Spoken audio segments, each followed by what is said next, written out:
Hello friends, welcome to my channel excellent coaching. Chapter learning की last video है ये। इसमें हम ट्रू और फॉल्स डिस्कस करेंगे इसी से रिलेटेड। तो पहला पॉइंट है, according to Bandura's theory of observational learning performance is closely linked to instrumental learning.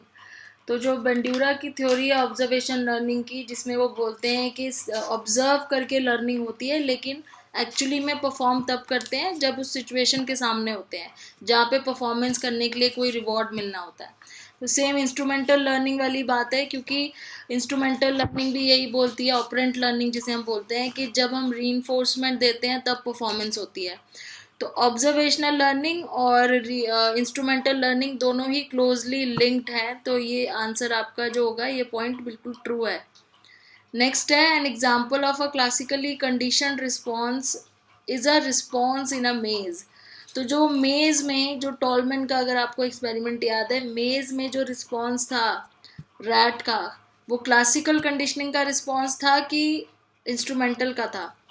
वो इंस्ट्रूमेंटल कंडीशनिंग का था, क्योंकि जब उसको रिवॉर्ड मिला था या फिर उसको जो फूड मिला था उस मेज़ को क्रॉस करने के बाद, उसकी वजह से उसने वो मेज़ क्रॉस किया था। तो वो, क्योंकि बिहेवियर दिखाने के बाद रीइंफोर्समेंट मिली है, इसलिए उसको हम इंस्ट्रूमेंटल कंडीशनिंग बोलेंगे, क्लासिकल नहीं बोलेंगे। क्लासिकल में क्या होता है कि आपको बाद में नहीं, कंडीशनिंग रीइंफोर्समेंट पहले मिलता है, जिसको हम यूसीएस बोलते हैं। क्लासिकल कंडीशनिंग में पहले मिलता है, इंस्ट्रूमेंट में बाद में मिलता है। तो वो जो मेज वाला एग्जांपल है वो क्लासिकल कंडीशनिंग का नहीं है, तो ये फॉल्स हो जाएगा।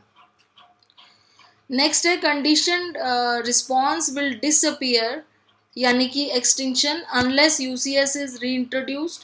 तो ये बिल्कुल ठीक बात है कि अगर आप सिर्फ कंडीशन रिस्पॉन्स ही करते रहोगे तो ऑब्वियसली विल डिसअपियर हो जाएगा, अनलेस यूसीएस इज रीइंट्रोड्यूस। जब तक हम यूसीएस नहीं करेंगे, मतलब जैसे सपोज यूसीएस मतलब कि ये अनकंडीशन स्टिमुलस, जैसे हमारे जो पैवलोव वाले एक्सपेरिमेंट में फूड इज यूसीएस, तो फूड को देख के सलाइवा आ रहा था, वो तो अनकंडीशनड रिस्पॉन्स था। लेकिन जब फूड से पहले बेल बज रही थी, उसके बाद उसको सलाइवा आ रहा था, वो कंडीशन रिस्पॉन्स था। लेकिन अगर आप बेल बजा के फूड देना बंद कर दोगे, बिल्कुल ही उसको रीइंट्रोड्यूस नहीं कराओगे, तो धीरे धीरे जो बेल को देख के मुंह में सलाइवा आ रहा था वो भी एक्सटिंक्ट होना शुरू हो जाएगा। तो ये स्टेटमेंट एकदम ट्रू है कि अगर आप बीच में फूड हटा के दोबारा रीइंट्रोड्यूस नहीं करोगे तो कुछ टाइम बाद डॉग को समझ में आ जाएगा कि बेल के बाद खाना तो आ नहीं रहा, तो वो उसका जो रिस्पॉन्स है, कंडीशन रिस्पॉन्स, वो धीरे धीरे एक्सटिंक्ट हो जाएगा। फिर है, an event that can strengthen the tendency to behave in a certain ways is known as discrimination.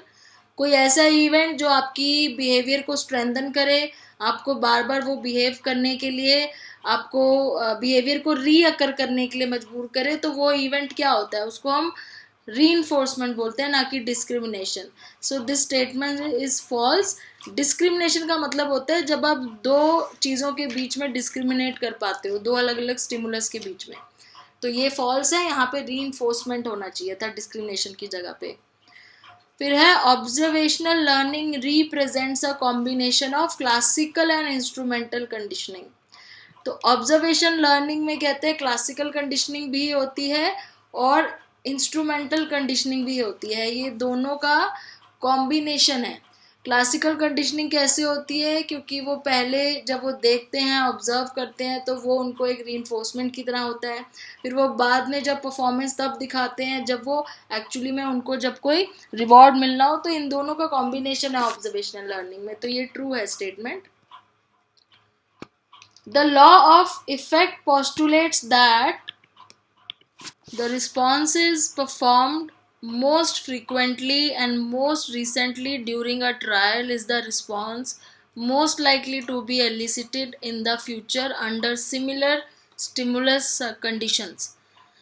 तो ये थॉर्नडाइक की लॉज ऑफ लर्निंग की बात कर रहे हैं, तो मैं पहले आपको लॉज ऑफ लर्निंग दिखा देती हूँ। थॉर्नडाइक के तीन लॉज हैं। पहला लॉ ऑफ रेडीनेस है, जो ये बोलता है कि इंडिविजुअल्स तब सबसे ज़्यादा बेस्ट लर्न करते हैं जब वो रेडी होते हैं लर्न करने के लिए, जब वो अंडरस्टैंड करते हैं कि हमें क्यों लर्न करना ज़रूरी है। ज़बरदस्ती आप लर्निंग नहीं करा सकते।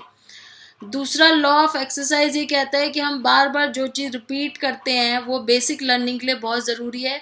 जो चीज़ें रिपीट होती हैं वो धीरे धीरे इजीली लर्न हो जाती हैं, याद हो जाती हैं। लॉ ऑफ इफेक्ट जो हमने लास्ट वीडियो में डिस्कस किया था, ये बोलता है कि जिस चीज़ का इफेक्ट बहुत ही अच्छा होता है, सेटिस्फाइंग होता है, उस चीज़ की लर्निंग जल्दी होती है।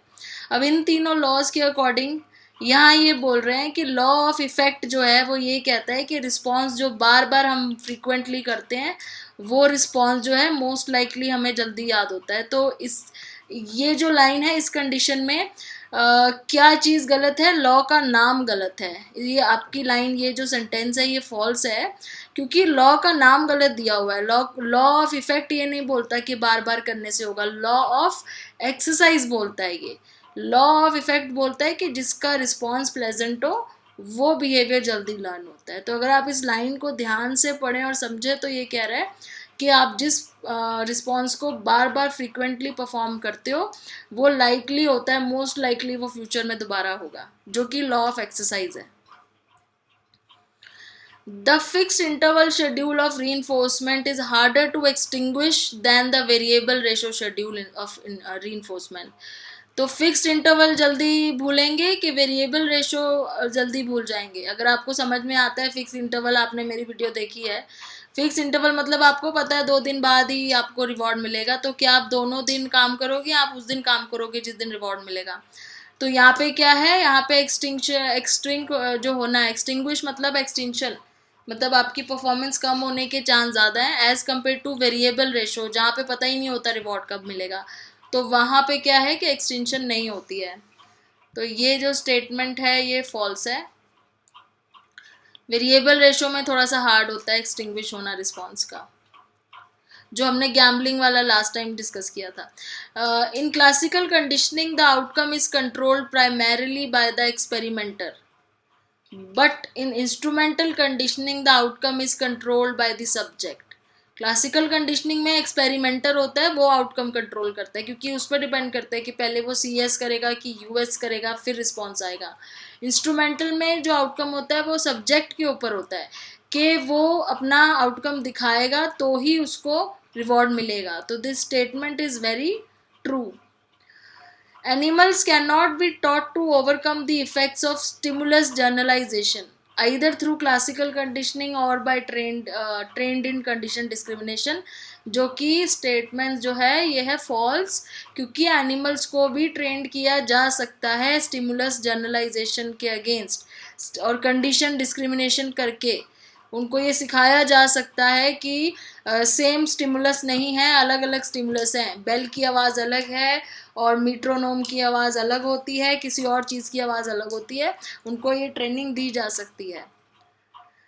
Next, Bandura accounts for acquisition through classical conditioning of perceptual responses. This statement is true.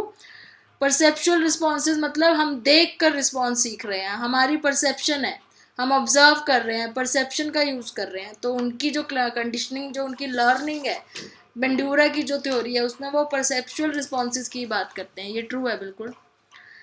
One of the main differences between an instrumental response and a conditioned response is that former is not under subject's control. तो दोनों में क्या difference है instrumental में और condition में, कि farmer जो है, इंस्ट्रूमेंटल जो है, वो सब्जेक्ट के कंट्रोल में नहीं होता।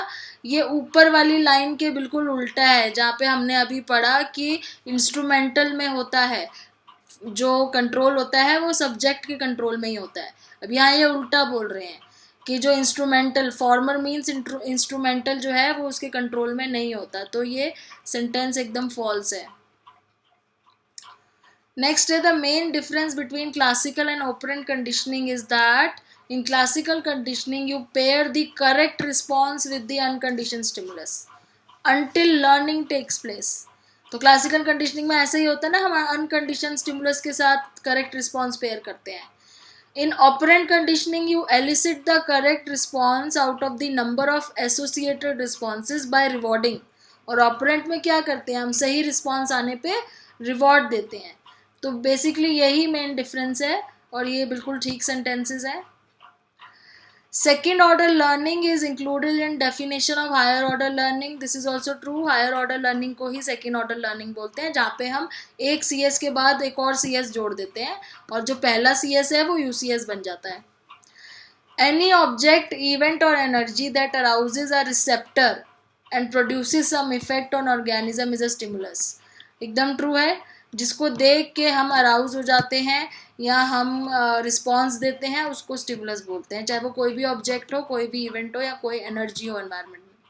तो ये आपका लर्निंग से रिलेटेड काफ़ी सारे जो हमने अलग अलग MCQs, fill in the blanks and true और फॉल्स डिस्कस किए हैं, जो नॉर्मली हमने और किसी चैप्टर में नहीं देखे हैं। ये नेट के पॉइंट ऑफ व्यू से इम्पॉर्टेंट है।